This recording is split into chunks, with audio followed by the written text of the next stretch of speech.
Hello বন্ধুরা, আজকে আমার বাংলাদেশে যেতে হবে। সকালবেলা মালিক ফোন করে বলল বাংলাদেশে গাড়ি ঢুকবে। আমি সকাল সকাল বাড়ির থেকে বেরিয়ে চলে আসলাম। এই যে আমাদের বর্ডার, এখান থেকে গাড়ি ঢোকে, মেন গেট। ভিতরে পার্কে নিয়ে চলে আসলাম।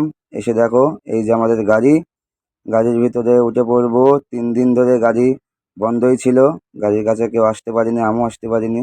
ঠিক আছে, তাও একটু ঝেড়ে পরিষ্কার পরিচ্ছন্ন করে নিতে হবে। আগেও বলেছি, এখনও বলছি, বাংলাদেশে যাওয়ার আগে গাড়িটা পরিষ্কার পরিচ্ছন্ন একটু করে নিতে হয়। বিশ্বকর্মার জিনিস, কখন সময় পাবো ঠিক নেই। তো গাড়ি পরিষ্কার পরিচ্ছন্ন করে নিয়ে এখান থেকে বেরোয় গেলাম, জয় বাবা বিশ্বকর্মার নাম নিয়ে। দিয়ে গাড়িটা আমি লাইনে দেবো, লাইনে দিয়ে তারপরে আস্তে আস্তে বাড়াতে হবে। কেননা বন্ধু, এক্ষুনি ঢোকা যাবে না বাংলাদেশে। আমার মতন ড্রাইভার অনেকেই আছে যারা বাংলাদেশে ঢুকবে। পার্কিংয়ে 3-4 দিন ধরে দাঁড়িয়ে আছে, বসে আছে, তারাও যাবে। এই দেখো সব গাড়ি লাইনে আছে, কত মানুষ এখানে করে কমে খাচ্ছে, কত ড্রাইভার আছে।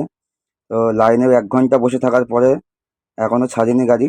তা আস্তে আস্তে এবার ছাড়বো। এই যে গাড়ি ছাড়লো, গাড়িটা স্টার্ট দিয়ে এখান থেকে বেরোবো। তো বন্ধুরা, বাংলাদেশের লাইনে গাড়ি আস্তে আস্তেই যায়। আমি ভিতরে ঢুকে আপনাদেরকে ভিডিও করছি। ভিডিও যদি ভালো লাগে একটা লাইক অবশ্যই করে দেবেন। আর বাংলাদেশের পার্কিং কেমন, বাংলাদেশ দেখতে কেমন, বাংলাদেশের গেট কেমন, যদি আপনাদের ভালো লাগে ভিডিওটি, তাহলে ভিডিওটি কমেন্ট করবেন, লাইক করবেন, সাবস্ক্রাইব করবেন। আমি ভিতরে গিয়ে ভিডিও করে পোস্ট করে দেবো, কারণ বাংলাদেশে ঢোকার পরে আমার ফোন আর সুইচ অফ হয়ে যায়।